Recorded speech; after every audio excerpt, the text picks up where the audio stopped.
Salud amigos, bienvenidos. Arrancamos un nuevo programa de ADN Buena Salud, donde vos sos él y la protagonista con tus propuestas de tema, con tus preguntas que nos dejás a nuestras vías de comunicación. Tanto el número de WhatsApp, que ya va a aparecer en pantalla, nuestras redes sociales, o utilizando el QR que te va a llevar al sitio web de ADN Buena Salud, donde te vas a poder informar y además dejar esa pregunta que nos querés hacer. En el programa de hoy vamos a hablar del estrés por un lado, que se volvió parte de nuestra vida. En general, cuando vemos las consultas, en más del 70% de los casos hay algún tipo de relación con el estrés. Y a eso se suma la sociedad, que nos exige permanentemente, nos exige ser exitosos, nos exige ese cuerpo esbelto, ser delgados, ser perfectos. Y muchas veces eso no lo conseguimos. Y entonces nos frustramos, aparece la culpa. Desde los chicos que empieza a aparecer el bullying también. Bueno, vamos a hablar de todos estos temas, el estrés y cómo se vincula a la sociedad y las exigencias que hoy tenemos con una especialista que nos va a visitar al programa. Y además, en el momento del noticiero te voy a estar contando un nuevo trabajo científico que nos habla del descanso. Si dormís tarde, tu corazón puede estar sufriendo, de acuerdo a datos de este nuevo trabajo científico. Vamos a entender de qué se trata y cuán cierto es esta afirmación. Pero quiero ir ya a saludar y recibir a nuestro equipo, como lo hacemos cada mañana, con fuerte aplauso. ¡Claro que sí! ¿Cómo anda, doctor Gabriel Lapman, nefrólogo, cardiólogo? Un gusto saludarte. ¿Cómo anda el doctor Milton Dan? Bueno, muy contento de estar una mañana nuevamente en TV Pública. Le mando un gran saludo a todos mis pacientes. Muy bien. ¿A quién te visitó? ¿Quién te generó el disparador del tema del programa de hoy? Bueno, hoy voy a hablar de un paciente, Rodolfo, le voy a mandar un saludo enorme, que no podemos bajarle la homocisteína, y el tema puntual es que estamos probando con un nuevo suplemento que es, justamente voy a hablar de homocisteína, metilación, y realmente estamos viendo resultados impresionantes con la metilación de la vitamina B, que hoy lo digo en difícil porque te lo voy a explicar bien fácil en la sección de hoy. Parece complicado. Metilación por un lado. Lo dije a propósito para que la gente... ¿De qué me estás hablando? Y bueno, vas a tener que quedarte hasta después para ver qué es la metilación de la vitamina B y por qué es tan importante. Esta homocisteína, bueno, Rodolfo tiene una enfermedad renal, viene a verme cotidianamente y realmente empezamos con otras vitaminas B, no anduvo. Bueno, que tenés que conocer la homocisteína, que es un factor de riesgo que podés medir. Vamos a conocer mucho más en el momento del doctor Gabriel Lapman. Exacto. Nutri, Delphi Zimmerman, ¿cómo estás? Están? Todo bien, contenta. ¿Con qué tema para hoy? Bueno, hoy traigo un tema diferente quizás al que hacemos enfoque siempre. Siempre hablamos de las consecuencias que tiene, por ejemplo, comer de más, comer ultraprocesados, el exceso de grasas en el organismo. Pero poco hablamos de los efectos o las consecuencias que puede llegar a tener comer de menos también. ¿Sí? Claro. Comer menos nutrientes de los que el cuerpo necesita, poner el cuerpo en modo ahorro, tener deficiencia de nutrientes, los cambios hormonales que esto puede significar para el cuerpo y sobre todo para la mujer, son realmente y tienen un impacto en la salud igual o peor que el comer en exceso. Sí, y que termina afectando el metabolismo, y con el tiempo se vuelve todo mucho más difícil con esa búsqueda de un resultado rápido. La restricción calórica excesiva realmente genera mucho daño y en algún momento era una recomendación habitual, y mismo cuando hablamos de obesidad y sobrepeso escuchábamos esa frase de tapate la boca, cosete la boca, no comas. Bueno, sabemos el daño que hizo y en parte vamos a hablar de ese tema con la invitada del programa de hoy. También lo que genera a nivel de, obviamente, del estrés y lo emocional, por eso vamos a abarcarlo desde muchos aspectos. Muy bien. Nuestra pediatra de cabecera, doctora Evangelina Cueto, ¿cómo estás? Un placer nuevamente estar acá y... Generalmente le pregunto a la Nutri, ¿qué hizo? ¿Qué desayunó? Si hizo actividad física. Le vamos a preguntar a la pediatra qué hizo antes de venir al programa. No conviene que yo conteste atrás de Delphi, como que no termino de quedar tan bien, porque la actividad física a la mañana la debo, soy más vespertina para la actividad física. ¿Te gusta más la actividad física a la tarde? ¿Sabes que sí? Es como que a la mañana... ¿Cuántas veces por semana haces esa actividad? Hago 2 veces por semana pilates. Bien. Y si les muestro todo lo que camino van a estar muy orgullosos y orgullosas de mí. Muy bien. Soy una caminadora compulsiva desde siempre porque me da mucho placer, me disipa el estrés, hoy que vamos a hablar de estrés, y la realidad es que lo hago todos los días. Bien. Muy bien. ¿Y de pediatría de qué vamos a hablar? Hoy vamos a hablar un tema que excede la pediatría porque todos los grupos etarios se van a ver beneficiados cuando hablemos de omega 3, que es el tema que traje hoy, que está relacionado con lo que menciona Delphi. A veces el problema no es lo que comemos, sino lo que no comemos. Y sabemos muy bien que estamos en una sociedad donde el consumo de carnes de origen de pescado, entre otras cuestiones, está en baja total. Y eso impacta en los niveles de omega 3, que como vamos a ver, impacta también en la inflamación y en muchas cuestiones que van en detrimento de nuestra salud integral. Así que ese es el tema que traje. Hablando de inflamación y omega, lo que tenemos en nuestra alimentación es un exceso de omega 6. Que es lo que predomina como tipo de grasa poliinsaturada, y eso en parte nos conduce a la inflamación y por eso la importancia del aporte de omega 3. Exacto. Y además hay que pensar, cada mañana están los ejercicios de pensamiento lateral que hacemos con ustedes del otro lado, en sus casas, donde pueden participar y activar las neuronas. Es clave, así como movemos, como la pediatra sale a caminar, también ejercitar y mover las neuronas. Veamos el desafío del día de hoy. Hay una secuencia.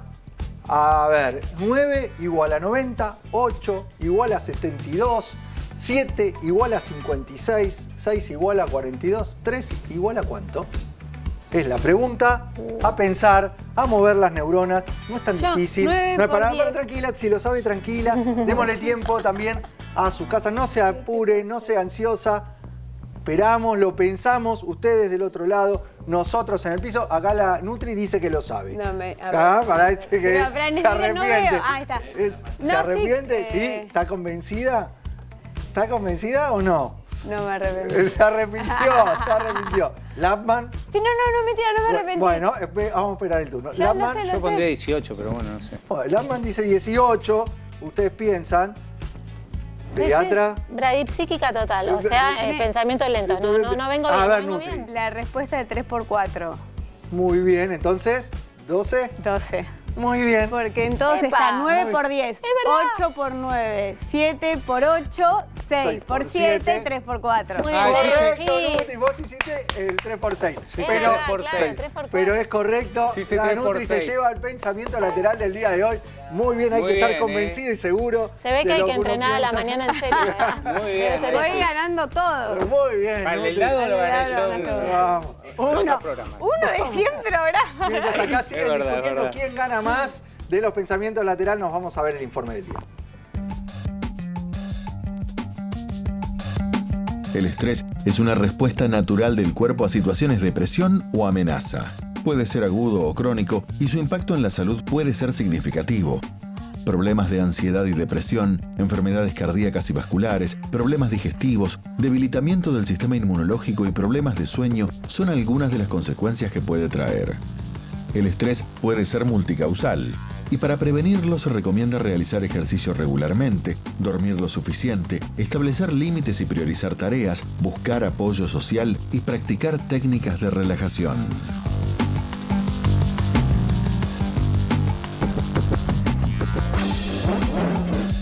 Para desarrollar este tema contamos con la visita de la licenciada Mara Fernández. Ella es psicóloga, especialista en trastornos de conducta alimentaria y obesidad. Además es magíster en PINE. Muchas gracias, Mara, por tu visita. Gracias por la invitación. Un placer estar acá con semejantes profesionales. Bueno, de verdad, muchas gracias. Queremos hablar del estrés. ¿Es algo que realmente nos está afectando más? Sí, yo creo que la mayoría de las consultas y a nivel físico, clínico y hasta a nivel psicológico está afectando cada vez más. La gente no consulta por el estrés, consulta por el síntoma que le causa el estrés, ¿no? O sea, tengo insomnio o tengo problema gástrico o la verdad que no tengo sobrepensamiento constante y tengo ansiedad. Y cuando uno empieza a desentramar todo eso es estrés, que en realidad está en la base. ¿Pero qué es? Para explicárselo. En realidad el estrés es como una respuesta adaptativa que tiene la persona ante situaciones que pueden ser reales o no, que nos permiten huir o tomar alguna decisión como para escaparnos, ¿no? Si es una situación que la siento peligrosa, me permite. Y si no, me permite adaptarme a esa nueva situación. El tema que nosotros tenemos es que a todo le llamamos estrés y es el distrés. En realidad el problemático es el distrés, el que genera todo lo que es las situaciones o las sensaciones incómodas. Y el que más se ve en este momento, que por eso somos el primer país del mundo con mayor cantidad de personas con estrés, que yo siempre digo, siempre en lo malo somos los primeros, ¿no? Como, es el estrés crónico. Y ese estrés crónico, metiéndonos en parte de tu especialidad, que está focalizada en los trastornos de la conducta alimentaria y en obesidad, ¿cómo impacta el estrés en la forma en la cual nos alimentamos? Y impacta demasiado, porque si hay personas que, por ejemplo, dicen, se me cierra el estómago, y traslada el problema en la comida y deja de comer. Son personas que directamente no tienen apetito, no descansan, o sea, se la pasan durmiendo, no descansan bien o están como muy abúlicos, entonces dejan de comer, saltean comidas y ahí es donde las emociones entran, ¿no? Porque tenemos 3 tipos de hambre: el hambre emocional, que es el que se come por emoción o no se come por emoción; el hambre real, que es el fisiológico, que es el que uno siente; y el hambre hedónico, que es de repente caí en la casa de alguien y vi una torta y dije, che, que tengo ganas de comerme una porción. En el estrés uno tiene elevado lo que es la hormona del cortisol, ¿no? Que es esa hormona que a niveles normales está genial porque es la que nos permite subsistir, que nuestro sistema inmune esté apto para defendernos, pero cuando está sobreelevado hace que uno tenga un montón de sensaciones y un montón de síntomas que hace que uno elija mal. Por ejemplo, en el caso de la obesidad, la persona tiende a calmarse comiendo más y no elige un atracón de manzanas. Va a elegir aquellas cosas que le producen placer, aquellos que les elevan la dopamina, ¿no? Helado, muchos ultraprocesados, chocolates, cosas que le calman, porque en algún punto, cuando uno era chico, quizás no tenemos el recuerdo, pero ¿cómo calmaba la mamá al bebé? El bebé lloraba y la mamá lo ponía al pecho. Es la primera sensación de calmar el estrés. Entonces uno aprende de alguna manera y eso se va trasladando. Uno se iba a vacunar, tenía miedo, te daban un chupetín. Era como, te voy a calmar comiendo. Y así es donde aprendimos a que la comida se volvió un gran ansiolítico, ¿no? Un antidepresivo en algún punto. Y en ese camino y repasando cuestiones, ¿cómo está impactando lo que son las redes sociales, el afuera, en el manejo del estrés, en el manejo de la obesidad y sobrepeso, en los trastornos de conducta alimentaria? Realmente afecta muchísimo, porque la gente se vive comparando. Uno mira la red social y uno ve un estilo de vida, ¿no? Como el estereotipo de cómo sería la vida ideal, ¿no? Antes uno veía las publicidades, yo me acuerdo cuando era chica que veías a alguien con un whisky en un barco y decías, ay, yo quiero esa vida. Y hoy ves la casa en el country, los perritos, la familia con el cuerpo estereotipado, vestido de determinada manera, que parece que te venden la felicidad y el éxito, y la persona que está muy vulnerable, al ver eso, realmente se frustra, entra como en un bucle donde quiere alcanzar eso, pero a veces no es fácil. Yo lo que siempre explico es, yo no puedo tener el cuerpo de esa persona, porque yo tengo una genética, una epigenética, ¿no? Que es el entorno, quizás la manera en la que yo me relacioné con mi comida, la relación con mi cuerpo, mis propias actividades hacen que yo no pueda tener el mismo cuerpo que esa persona. Tengo que tener un cuerpo saludable. Yo creo que ha habido cierta evolución, hemos aprendido no hablar de los cuerpos de otros. Yo creo que hay una evolución, pero por el otro lado pasa todo esto que generalmente se da a partir de las redes sociales, donde empieza a tener ese impacto en la vida de las personas, donde empezamos a compararnos y eso se traduce en mayor incidencia de trastorno de conducta alimentaria de los que había antes. Sí. A ver, a menor edad, mayor comparación.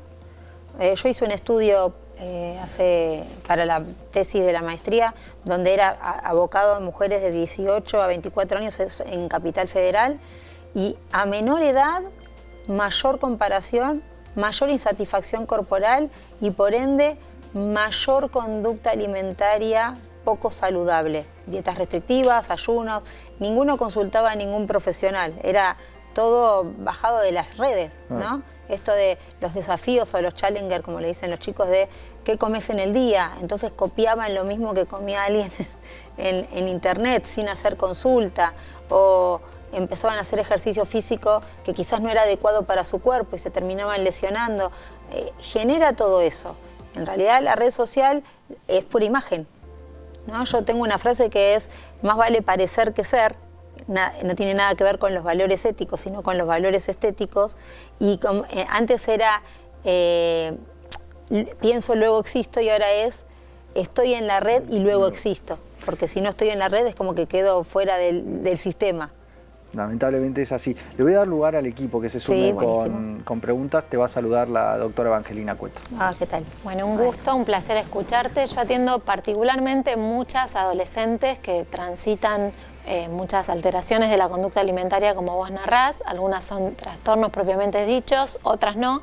La presión estética es extendido a ese grupo etario y a todos los grupos etarios, porque la verdad, sobre todo las mujeres, especialmente las mujeres, no zafamos en ninguna etapa de la vida de ese tipo de presiones, pero como vos traías, especialmente en adolescentes, es un momento clave por la necesidad de identificarse entre pares, que muchas veces trajimos este programa. Y en ese sentido también sabemos que la Argentina es uno de los países que más trastornos de la conducta alimentaria tiene. O sea, el segundo. El segundo, mira vos. Bueno, de eso te quería hablar. Digamos, ¿a qué lo atribuís? Si a las presiones culturales o hay algo más que podamos traer como causal de semejante patología como cuestión extendida. No es solo el comportamiento alimentario alterado, sino que se configura la patología en sí como de más incidencia que en otros lados. En realidad, bueno, el primero y segundo país son Japón y Corea, que sabemos que tienen esta cuestión de lo estético, ¿no? Que venden todo lo del skincare y que la piel perfecta y que tienen que lucirse como que no les pasa el tiempo. Acá estamos también. Es una cultura, la nuestra es muy dietante, es una cultura dietante, es una cultura estereotipada, donde durante mucho tiempo los programas de televisión mostraban cuerpos femeninos totalmente como objeto, ¿no? Y como un producto que estaba al servicio de las personas, o sobre todo del género masculino, y donde no importaba, o sea, si venía y te cortaba la pollerita y te mostraba tu cuerpo y si te tocaba, no te lo preguntaban. O venía alguien y te daba un beso de prepo, no se te preguntaba. Entonces somos una cultura donde el cuerpo de la mujer pasó a ser objeto y donde tiene que ser perfecto. No tiene que tener, ni siquiera te permitís tener, que yo el otro día veía a María Eugenia Oliván que mostraba todas las cicatrices que tuvo por que se quemó, y ni siquiera podés tener las cicatrices ni de la cesárea, que es algo tan lindo, porque si vos tuviste una cesárea es porque tú pudiste tener un hijo, y si lo pudiste elegir muchísimo mejor, pero no podemos mostrar las cicatrices de nuestra vida, de las experiencias que vivimos, tenemos que ser perfectos, pero la mujer tiene una gran sobrecarga, porque vivimos luchando por ocupar ciertos lugares, y ocupar esos lugares es mostrarnos fuertes, mostrarnos perfectas, que tenemos un cuerpo divino, que además somos excelentes madres, que podemos cocinar y no podemos cocinar ultraprocesado porque, wow, no, ¿cómo le vas a mandar una barrita de cereal? Bueno, hoy no pude cocinar, bastante que mi hijo lleve una barrita de cereal. Todo eso recae sobre nosotros. Y en las primeras edades son donde más se nota. O sea, hasta el 2020, la última encuesta que hicieron en la Asociación Argentina de Pediatría decía que 1 de cada 3 mujeres de entre 10 y 24 años. Hoy es entre 8 y 24 años. Sí. O sea, una niña que está en pleno desarrollo. Este tema. ¿Y qué le podemos decir? Porque tenemos que ir dándole un cierre, Mara, a esta entrevista que realmente podríamos seguir hablando y seguramente en otros programas te convocaremos para profundizar del tema, pero me gustaría darle un cierre, sobre todo a quienes nos están mirando, que pueden sentir o ver que algún hijo está transitando algún trastorno de la conducta, algún nieto. A esa persona que nos está mirando del otro lado, ¿cómo manejar esta situación? Lo primero es no hablarles del cuerpo, ¿no? Esto de no se opina del cuerpo ajeno tiene un porqué. Porque si yo la persona que tiene un trastorno tergiversa el pensamiento. Si yo le digo, uy, qué linda que estás, y está transitando el trastorno, y dice, uy, lo que estoy haciendo está bien, lo voy a continuar haciendo, voy a dejar de comer, voy a seguir en el ayuno. Si yo le digo, uy, se te ve más rozagante, uy, estoy engordando, tengo que volver. Entonces, nunca está bueno hablar del cuerpo ajeno porque no sabemos cómo el otro lo puede decodificar. Segundo, no hablar de la comida, no hablar de las porciones, en el horario de la mesa tratar de evitar esto de vos comes menos, vos comes más, calcular las porciones, tratar de que no sea un momento de discusión, sino un momento de compartir, de poder decir cómo te fue en el día, evitar tener las pantallas, porque eso también hace que uno no sea consciente de lo que se está llevando a la boca, ¿no? Como que, y esto es, si tu hijo o tu hija empieza a dejar de comer, empieza a ocultarse, empieza a querer hacer ejercicio por demás, se anota más horas en el gimnasio, la ves que está con la mirada caída, como con los ojitos, yo digo, pierden el brillo. Se empiezan a vestir con el oversize, que hoy es complicado porque la moda del oversize es como que... Está la moda. Está la moda y es difícil, pero se cubren con esa ropa. Si vos empezás a ver, o que va muchas veces al baño luego de comer, o te dice que comió en la casa de la abuela y no comió, y a la abuela le dice que comió en la casa de una amiga, bueno, ahí tenés como ciertos red flags, ¿no? Como banderitas rojas como para tener en cuenta y decir, bueno, tengo que consultar, en algún caso con un pediatra, con una nutricionista especialista, con una psicóloga, porque algo ahí está haciendo ruido. Si lo ves y tenés esa duda, hacer la consulta. Sí. Muchas gracias, Mara, por tu visita. La licenciada Mara Fernández, ella es psicóloga especialista en trastornos de la conducta alimentaria y obesidad, magíster PINE. Nos tenemos que meter ya en el noticiero mientras vos te vas comunicando utilizando el WhatsApp que aparece en pantalla o el QR que está ahí, lo escaneás y vas directamente al sitio web para hacer tu pregunta o consulta. Nos metemos a analizar este trabajo que nos habla de si dormimos tarde, estamos enfermando a nuestro corazón. Un nuevo estudio publicado en el Journal of the American Heart Association revela que nuestro cronotipo, es decir, nuestra preferencia horaria, es una pieza clave en el riesgo cardiovascular. Tras seguir a más de 320.000 adultos durante 14 años, los investigadores descubrieron que las personas con un cronotipo nocturno definido tienen un 16% más de riesgo de sufrir infartos o accidentes cerebrovasculares por sobre el resto. El estudio demuestra que el 75% de este riesgo se debe a la desalineación con el reloj social. Vivir a contramano del ritmo natural suele derivar en peores hábitos como el tabaquismo, la mala calidad de sueño, una alimentación menos saludable y alteraciones en la glucosa. La buena noticia es que el riesgo desaparece cuando se ajustan estos hábitos. El mensaje para quienes prefieren la noche es claro. No hace falta cambiar su naturaleza, sino compensarla con una vigilancia más estricta del sueño, la dieta y la actividad física. Al final del día, escuchar a nuestro reloj interno es una estrategia más para proteger el corazón.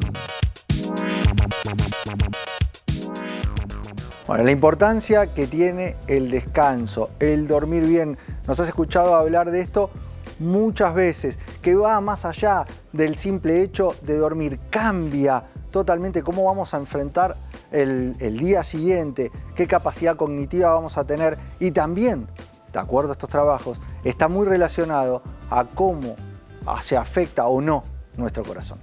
Exactamente, Milton, vos sabés que un factor de riesgo importante y la gran mayoría de los infartos y muertes súbitas suceden durante el sueño.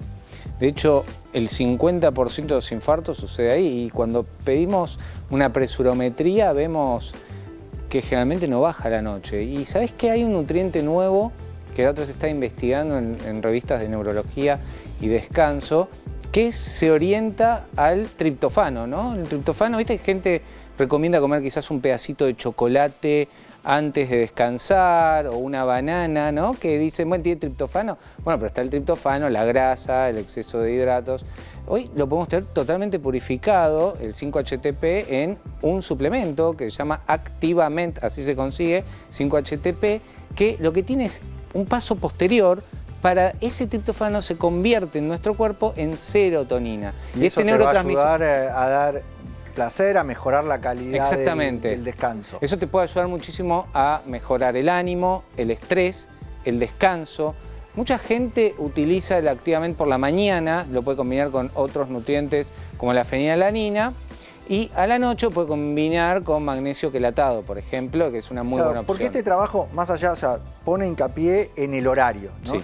Y creo que va más allá del horario. No es solo el horario, sino es cómo acompañás ese sueño, la higiene del sueño, el alejar las pantallas, el quizás bajar las luces y darte un tiempo previo a dormir, no comer enseguida, o sea, previamente a acostarte. Es una comida muy copiosa a la noche, estás con el celular, la luz prendida, chao, es imposible dormirse. Y mucha gente no toma en cuenta estos cambios mínimos básicos para descansar.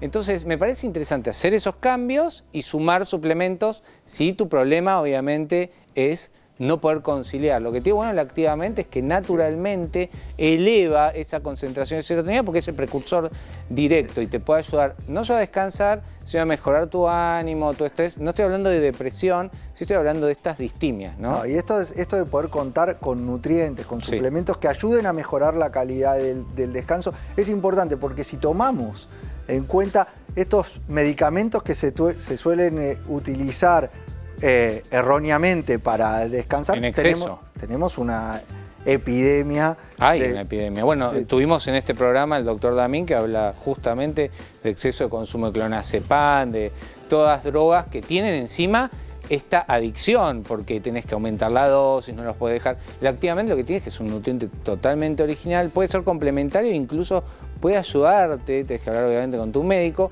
a la salida de los psicofármacos y mantener algo mucho más natural. Es el triptófano totalmente purificado, o sea, ya hizo ese paso, lo único que falta es que se convierta en serotonina, que eso lo hace en nuestro cuerpo y eso estimula el sueño, disminuye el estrés, mejora el ánimo y en fin, lo que hace, da sensación de bienestar. Y de hecho, mucha gente está con exámenes, Milton, también ayuda a la concentración. A generar foco, a mejorar la concentración.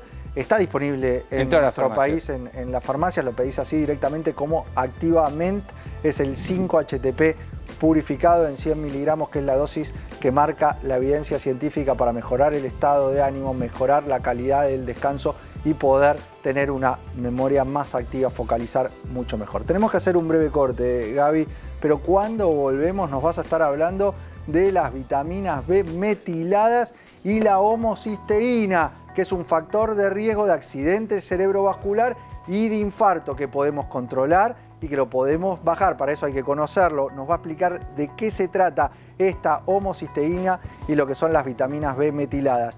La Nutri Delphi Zimmerman va a hablar del impacto que tienen las dietas restrictivas. No son tan positivas y ese tipo de alimentación la sostenés, termina afectando el metabolismo y afectando notoriamente la calidad de vida.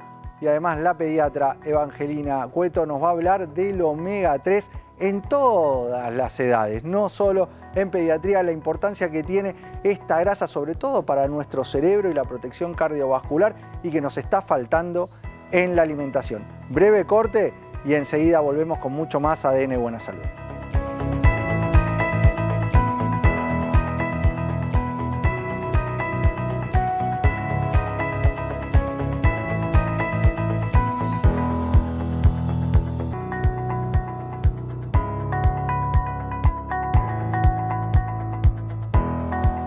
Seguimos con más ADN Buena Salud, el programa que te tiene a vos como principal protagonista con tus propuestas de tema, con tus preguntas que nos dejás en el número de WhatsApp o utilizando nuestras redes sociales. Te adelantamos que íbamos a hablar de la importancia que tiene el omega 3. ¿De qué se trata esto? Nos va a ayudar la doctora Evangelina Cueto. Así es. Primero voy a introducir el tema con algo que me encanta, que es revisar la antropología y pensar por qué el cerebro de los homínidos que somos hoy se expandió. Claro. Y justamente tuvo que ver esto con el momento en el que nuestros antepasados se pudieron instalar en las costas y el mar se configuró como lo que yo llamo una despensa cognitiva. A partir de ahí, el cerebro se expandió. ¿Gracias a qué? Al aporte de omega 3, nada más y nada menos. Omega 3, que como vamos a ver en segundos nada más, vamos a ver que está compuesto por... Es un complejo, en verdad, no es una sola cosa. El DHA y en particular el EPA, los dos, configuran los omega 3 más biodisponibles que el cuerpo puede, con los que puede contar, y es a lo que apostamos. Hay otros omega 3, en general de fuentes vegetales como el ALA, pero en particular estos de origen particularmente de pescado, bueno, nos dan al cuerpo algo que de otra manera no podemos conseguir. O sea, nuestras neuronas para estar conectadas, para poder hacer sinapsis, están rodeadas de grasa. Exacto. Esa grasa es DHA, es el omega 3 DHA que permite que esas neuronas trabajen bien. Entonces, es importante poder aportar con la alimentación esta grasa saludable que es el omega 3 de DHA. neuronas, nada más y nada menos. O sea que las conexiones sinápticas casi que dependen de esto. Es muy importante, es lo estructural. La arquitectura de la neurona va a depender de contar o no contar con DHA. De nuevo, cuando decimos que son ácidos grasos esenciales, quiere decir que el cuerpo o no lo fabrica o lo fabrica con limitación. Entonces, por eso tienen que venir de fuentes nutricionales. Sabemos claramente que en Argentina en particular la dieta rica en pescado es una pendiente. Lamentablemente no tenemos muchos hábitos de consumo masivo de pescados y de fuentes que nos puedan aportar omega 3 y por ende tenemos que echar mano a otros recursos como por ejemplo la suplementación. O sea, la fuente natural, ideal de omega 3 es el pescado de aguas profundas que Exacto. deberíamos llevar a nuestra mesa 4 veces por semana y realmente es imposible y encima lo que hay y lo que llega suele provenir en lugar de aguas profundas abiertas de criaderos. Exacto. Y los niños, los adolescentes, niños, ni Muy le poco. interesa Cuando comer haces pescado. una anamnesis, que es esta especie de interrogatorio que hacemos los médicos, las médicas, para enterarnos de cómo es la dieta de los argentinos, nos damos cuenta que lo que viene del otro lado es, sí, como pescado. Bueno, ¿cuál? Una tarta de atún una vez por semana. No estamos hablando de eso. O a veces algún nugget, tipo un prefrito. Exactamente. Tipo... Es como narraba Milton, si no son pescados en particular de aguas profundas y cumplen con ciertas condiciones, este aporte nutricional va a seguir estando en carencia. Y está en carencia y por contrapartida tenemos el otro omega, porque a veces escuchamos omega y decimos, bueno, todo omega es bueno. Tenés el omega 6 que está presente en los aceites vegetales, soja, girasol, maíz, que es base de nuestra alimentación y que se utiliza mucho también en los ultraprocesados, ese tipo de grasas que uno piensa que es de origen vegetal y entonces está bien. Bueno, el exceso de ese tipo de grasa nos termina inflamando y hace más necesario el aporte de omega 3. De ahí que el omega 3 se comporte como un antiinflamatorio, si se quiere, ¿no? En esta competencia de omega 6 versus omega 3, la prevalencia del omega 3 genera un estado antiinflamatorio que además de todos los beneficios que hablamos sobre el sistema nervioso central, porque es la arquitectura base de las neuronas, bueno, este estado antiinflamatorio favorece a todo el universo metabólico, todo lo que tiene que ver con la regulación del metabolismo. Y nosotros cuando hablamos de suplementación de omega 3 a nivel general, una de las fuentes que nos gusta, siempre hablando de suplementación, es la derivada del krill antártico original, que en Argentina está presente en lo que es Capskril, que es una forma de poder aportar el omega 3, la que deriva del krill, con otros activos nutricionales que naturalmente están presentes, porque no es solo el aporte de estas grasas que venimos hablando, que son esenciales y necesarias para nuestro cerebro, para nuestro corazón, sino que naturalmente ese aceite tiene otros activos como los fosfolípidos que hacen que se absorba mucho más y por eso es que elegimos esta fuente, la colina, que es otro nutriente clave para nuestro cerebro, la astaxantina, clave para la salud visual, y los tocoferoles, la vitamina E, que no solo cumplen una función antioxidante, sino que es clave en darle la estabilidad a este omega 3 presente en el aceite de krill. Porque uno de los grandes problemas que tienen los omegas es que son inestables. Al ser grasas poliinsaturadas, se oxidan muy fácil. Bueno, ese agregado natural que tiene el aceite lo vuelve para nosotros la fuente de elección a nivel general, el aporte a partir del Capskril. Además tiene una cosa que a mí me gusta mucho para el grupo etario con el que más trabajo, que son adolescentes, que al venir en una formulación que es más pequeña que los famosos balines de omega 3 claro, de otros orígenes, es muy fácil de tomar y la biodisponibilidad es excelente, por ende es mi recomendación más fuerte para este grupo etario. Claro, eso de la biodisponibilidad en esto es fundamental. Esta característica que tiene el aceite de krill presente en Capskril, de estar el omega 3 envuelto en fosfolípidos, es lo que hace que se absorba mucho más. Eso es lo que implica la biodisponibilidad, que tu organismo lo puede aprovechar mejor. Entonces, con menos lográs en sangre lo que nosotros buscamos, que es buenos niveles de omega 3. Y por eso es una cápsula mucho más chiquita. Y lo que tenés que ver, hay algo que el doctor Lapman siempre remarca, es el color. El color del krill es rojo rutilante, ¿no? Así es, el oro rojo que dice Nérida, mi paciente, que sí, me pide oro, me escribe y dice que quiero oro rojo. Y algo que me parece muy interesante que estuviste comentando, ¿en qué edad estás indicando ya suplementación de omega? Seguro que en la adolescencia, porque de nuevo, a través de la anamnesis encontrás que la dieta es muy deficitaria en pescados y fuentes de omega 3 en general. Entonces, además de hacer todo el refuerzo en medicina del estilo de vida, el pilar de todo, por supuesto que la alimentación sigue siendo lo central, la suplementación corre muy bien para adolescencias. Qué bueno eso, porque a mí me parece que es una época clave, ¿no?, para el desarrollo cerebral, la concentración, y el omega es y si vos ya estás evaluando que no se consume nada de pescado, imagínate. Hay muchos estudios relacionando el omega 3 con capacidad cognitiva, con desempeño escolar, con mejores resultados en distintas pruebas. La importancia de, en la mujer embarazada, comenzar con el aporte de omega 3 es clave. Es un nutriente que necesitamos recuperar y hay que focalizar mucho en la importancia que tiene el agregado de omega 3 a nuestra alimentación. Por eso decía, omega 3 a todas las edades de la vida, cada una con su singularidad, va a requerir este suplemento que es clave. Muchas gracias, doctora Evangelina Cueto. Y hablando de alimentación, nos metemos en un tema que son las dietas muy restrictivas, de muy bajas calorías, que quizás en el corto, quien está del otro lado y quiso algún tipo de esta dieta, vio resultado. Pero ¿qué es lo que pasa con el mediano y largo plazo? El plazo es lo que vamos a repasar en la columna de la Nutri. Bueno, esto es muy importante. Siempre que hablemos de alimentación o de nutrición también hay que entender esto de verlo de una manera funcional. Es decir, que lo que comemos no solo se va a traducir a un exceso de peso, músculo, grasa, sino que hay un montón de cosas detrás que influyen en la composición corporal y que la composición corporal también influye en eso, que es una cuestión hormonal, una cuestión de estado de ánimo, una cuestión de estrés, de energía. Entonces, no es simplemente dejo de comer para bajar de peso, que igualmente, spoiler, no va a funcionar a largo plazo, pero digo, sino qué le estás haciendo a tu cuerpo y a tus hormonas y a tu energía y a tu vida y a tu brillo, como había dicho antes la psicóloga, cuando tomás esas decisiones, digamos. Entonces vamos a ver... Ya no va más contar calorías ni que hablar, pero cuando hablamos de este tipo de dietas de muy bajas calorías, dietas muy restrictivas, ¿de cuántas calorías estamos hablando?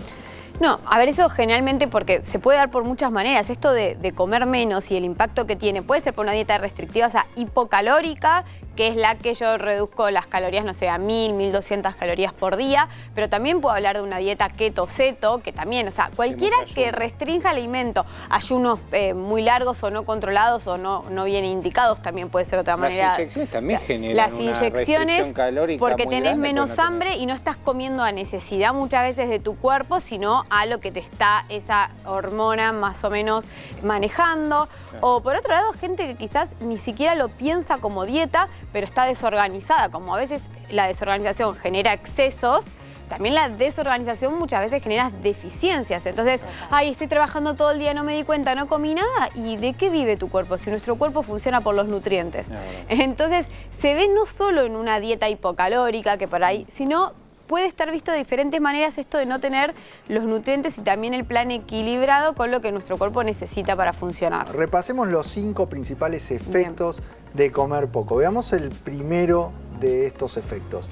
A ver, ¿cuál es? Un metabolismo más lento. Bueno, esto es lo que decía yendo a dos cuestiones del metabolismo, a la parte más estética o de composición corporal y también a la parte funcional. ¿Qué pasa?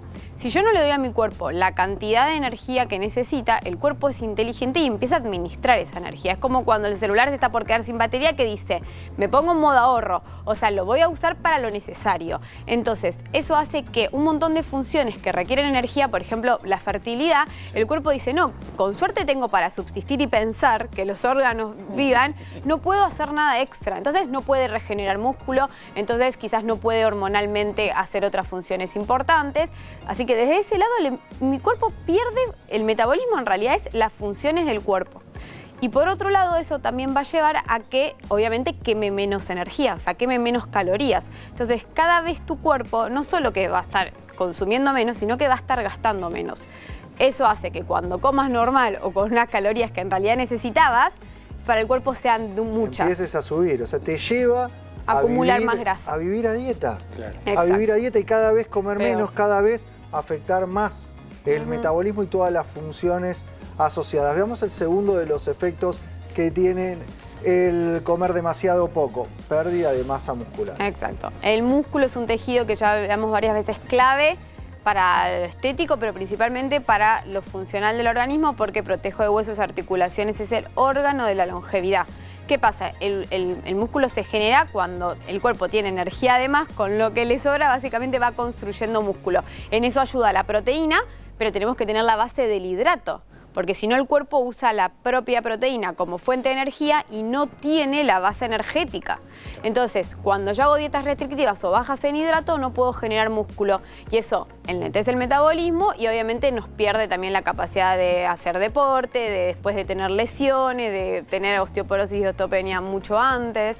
Y esta combinación, sobre todo en mayores de 40 años, se profundiza. La dieta restrictiva, las alteraciones del metabolismo, cada vez te cuesta más encontrar el peso apropiado y además vas perdiendo masa muscular, que todo esto lo termina profundizando. Veamos la tercera de los factores que genera comer demasiado poco, desajustes hormonales. Bueno, un tema no menor. Sobre todo hablando, bueno, de cortisol que hoy hablamos, pero claramente estar a dieta y el pensar genera estrés, este estrés dispara el cortisol y cuando hay cortisol ya no podemos tener esa alimentación intuitiva o terminar de poder responder al cuerpo y a las comidas como, digamos, deberíamos. Y por otro lado, la insulina. Se desregula también en parte la insulina. Cuando hay insulina circulando, el mensaje que da el cuerpo es hay energía, no usemos grasa de reserva. Entonces constantemente tenemos más antojos de algo dulce, más ansiedad por comer y menos uso de nuestra energía propia. Sigamos repasando los efectos de la hipoingesta, déficit de nutrientes, clave esto. Bueno, acá hay otro que es lo que decía antes. En una dieta restrictiva que yo estoy buscando, digamos, bajar de peso o para sentirme mejor, me voy a terminar sintiendo mucho peor porque me va a faltar en realidad todos estos motorcitos que hacen que el cuerpo funcione. Se me va a caer el pelo porque no voy a tener minerales, se me van a quebrar las uñas también por falta de muchos nutrientes, no voy a poder pensar bien porque me va a faltar omega 3, voy a tener fatiga. Esos nutrientes que son esenciales debieran provenir de la alimentación. Si no estás alimentándote en forma apropiada, te van a faltar, naturalmente. No vas a tener esos nutrientes que son necesarios para el funcionamiento de tu organismo. Quinto de los factores y los efectos que tiene la hipoingesta, peor salud digestiva y emocional. Bueno, y las puse juntas porque sabemos que hay un eje intestino-cerebro, pero que como hablamos muchas veces, cuando hay estrés o eso de estar pensando cada vez que como si esto es bueno, si esto es malo, cómo lo va a hacer ese mi cuerpo, eso genera un estrés. Ese estrés hace que estemos como tensos y que todo el sistema digestivo no pueda trabajar bien. Entonces, además, por ahí me duele la panza, por ahí después tenga una intolerancia, me sienta mal. Y es todo producto del propio estrés y esta restricción alimentaria que estoy teniendo. Y por otro lado, lo emocional, porque además la comida, más allá de nutrirnos, también cumple un rol de darnos placer, de compartir culturalmente en un asado, en un plan, en un cumpleaños. Si yo estoy restringiendo eso, que también hay una cuota que tiene de placer y bienestar, voy a como estar más estresado y como teniendo más angustia también sobre eso. Entonces también afecta en el estado de ánimo. ¿Qué hacer si alguien del otro lado se sintió identificado, siente que está consumiendo pocos alimentos y empieza a ver los efectos que tiene? ¿Cómo salir de ese patrón? Bueno, lo que en realidad recomendaría siempre es que lo intenten seguir con un profesional, porque también hay que entender que todos los cuerpos son distintos y dietas o formas que hay gente que le funciona, porque quizás dices, pero Pepita hizo eso y no tiene efecto rebote. Hay que ver el metabolismo de Pepita y cómo en realidad lo fue llevando, porque la gente no te cuenta toda la verdad, ¿entendés? Hay muchas veces detrás de eso que hay otras estrategias. Entonces, siempre guiarse con un profesional. Yo creo que hay nutrientes claves que siempre tienen que estar, como hablamos muchas veces, que es la proteína en todas las comidas, generar saciedad. La saciedad baja mucho la ansiedad después por la comida, ayuda al músculo y ayuda al metabolismo para sostener.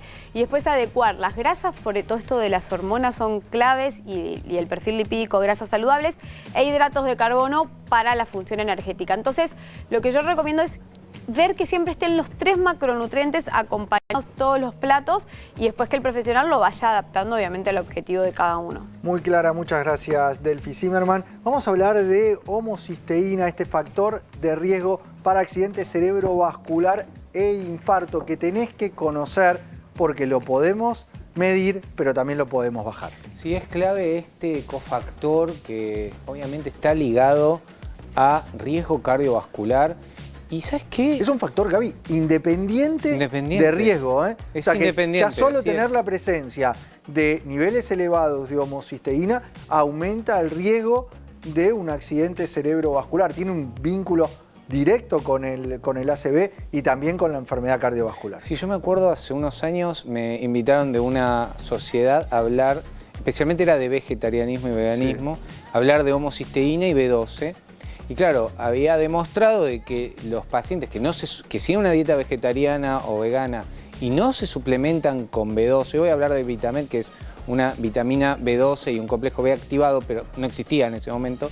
En ese momento existía el complejo B, que era el que utilizábamos siempre, pero si no se suplementaban, aumentaba casi 3 veces el riesgo de padecer un ACV o un infarto, porque claro, la fuente de vitamina de complejo B se da principalmente en las fuentes animales. Entonces, todo paciente, otra persona que está del otro lado, que sea una dieta vegetariana, vegana, plant-based, tiene que tener estas vitaminas. Por esta razón. La homocisteína se genera en el proceso de metilación. Exacto. Que parece muy complejo, pero vamos a tratar de explicarlo de forma sencilla para que vos en tu casa puedas entender de lo que te estamos hablando y la importancia que tiene tener buenos niveles de lo que son las vitaminas del complejo B, que son factores fundamentales en este proceso. Exacto, esta metilación es un proceso esencial en nuestro organismo y participa en funciones vinculadas, por ejemplo, en los neurotransmisores, en la regulación genética, en el funcionamiento del sistema nervioso. Regulación esto es muy genética. ¿Viste? Nosotros hablamos muchas veces de epigenética. ¿Qué es la epigenética? Lo que nosotros hacemos con nuestra vida, con nuestro día a día, tiene un impacto en la expresión de genes. No los modifica, no modifica el ADN, no modifica nuestro libro y las letritas que tenemos, pero sí hace que algunos genes se activen o no. Ese proceso de epigenética depende de la metilación. Eso es lo que implica la regulación genética. Bueno, si abajo explicaba también de que es muy importante en la longevidad y que la homocisteína es un marcador que debemos pedir en el laboratorio. Se pide como homocisteína. Entonces, nosotros sabemos que no es solo la energía, sino que es un buen rendimiento cognitivo. Por eso estas vitaminas que ya vienen metiladas, o sea, ¿qué pasa, Milton? Esto que hablamos antes también depende de un gen y 40% de la población no tiene ese gen y no puede metilar la vitamina B12 del alimento, se acumula y empieza a aumentar la homocisteína. Y es por esa razón de que Vitamet tiene un paso posterior. O sea, a ver, para entenderlo, cuando nosotros aportábamos anteriormente las vitaminas B, que son claves para metilar, para bajar la homocisteína, para regular la epigenética, nosotros dábamos vitaminas B. Esas vitaminas B que nosotros dábamos y que estaban indicadas eran de origen sintético. ¿Y qué tenía que hacer nuestro organismo? Procesos metabólicos para llevarlas a un estado metilado o activo, donde pueda cumplir su función. ¿Qué es lo que pasa en la gran mayoría de las personas? Un porcentaje muy alto con alguna alteración de un gen específico y otros por alteraciones gastrointestinales, por el proceso de la edad, por medicamentos, no terminan de convertir esa vitamina B sintética en la forma activa. El gran cambio que se dio y que se viene desarrollando en los últimos años es poder darle a tu organismo una forma orgánica, una forma activa de la vitamina B. No generarle a tu organismo la necesidad de convertir esa forma sintética a una forma activa, darle directamente la vitamina metilada, y eso es una gran novedad, un gran cambio que hoy está disponible en Argentina dentro de lo que es Vitamet. Exactamente, Milton, la vitamina B2, B6, B9, B12, está el ácido fólico ahí adentro, es fundamental. Acá está. Esto es un lanzamiento en Argentina, Vitamet. Sí, Vitamet. ¿Y qué tenés? B2, B6 son clave en la conexión neuronal, conexión clave en la energía, ¿no? Fatiga, energía. B9, bueno, sabemos claramente, previo al embarazo. Y B12, baja la homocisteína. Bueno, esta combinación en anemia también. Anemia megaloblástica, digamos el tema de la metilación, activación de proteínas, hidratos de carbono, en la gente que tiene problemas en la concentración, desgano, poca energía. ¿Te está pasando eso? Yo mido mucho B12 y se da muy baja. Estoy viendo niveles de 195. Tiene que estar por encima de 500 este valor.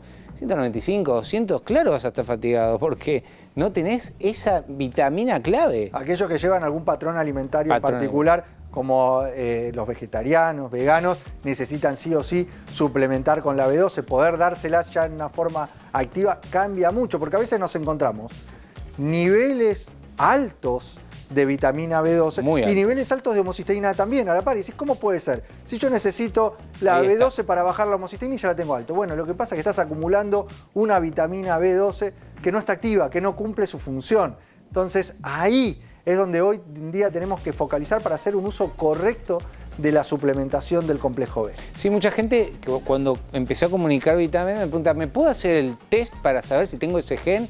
Y la verdad es preferible sumar directamente. No tiene sentido. No tiene demasiado sentido, pero ya sabemos que la mitad de la población tiene algún trastorno en la conversión de las vitaminas del grupo B, ya sea por el trastorno genético asociado que lo padece mucha gente, pero sino también por la situación de la vida, por la edad, por los trastornos gastrointestinales, por los ultraprocesados que terminan alterando la microbiota, y en eso se llevan factores que son claves en lo que es la absorción de las vitaminas y en el poder activarlas.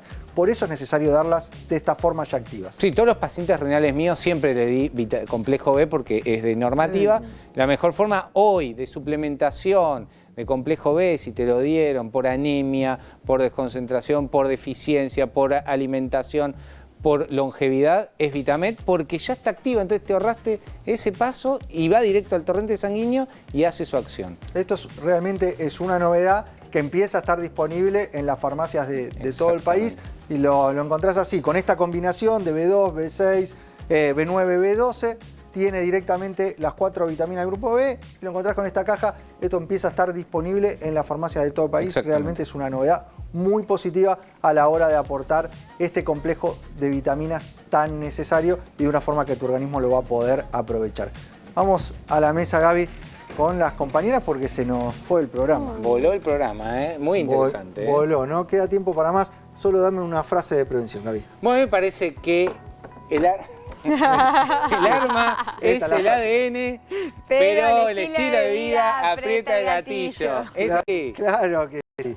Clave el estilo de vida. A ustedes agradecerle su compañía. Quedan las líneas de comunicación abiertas, el número de WhatsApp, nuestras redes sociales, el QR que te va a llevar a nuestro sitio web, ahí donde te vas a poder informar, dejar tu pregunta o propuesta de tema para considerarlo en próximos programas. Nos despedimos, pero nos volveremos a encontrar siempre en la televisión pública haciendo mucho más ADN Buena Salud.